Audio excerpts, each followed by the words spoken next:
สวัสดีครับนี่คือขิงก่อนแข่งวันนี้ของแดงพูดถึงคู่โหดที่แฟนวันลุมพินีพลาดไม่ได้ทองลำพูน FA กรุ๊ปดวลเกาะเต่ากระเป๋าลิงกี้วัน138ศุกร์ที่16มกราคม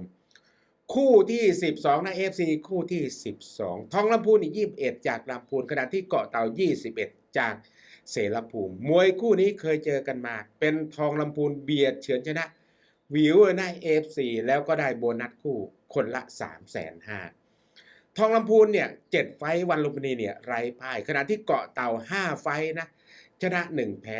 4เปิดเกมด้วยกันทั้งคู่ทองลำพูนนี่ขวาแข้งขวาหมัดขวาศอกคมหัวจิตหัวใจเหี้ยมหานเต็มร้อยขณะที่เกาะเต่าซ้ายไฟเตอร์เปิดเกมแข้งซ้ายหมัดซ้ายศอกคมหัวใจเต็มร้อยมวยคู่นี้ FC ชอบไปที่ใครส่วนตัววันนี้ของแดงมองว่าทองลำพูน FA Group ดูว่าหลากหลายกว่านะเบสิกของอาวุธดูว่าแน่นวันนี้มวยคู่นี้เบียดบทมีโอกาสชนะด้วยกันทั้งคู่แต่วันนี้ของแดงมองว่าทองลำพูนดูว่าหลากหลายกว่า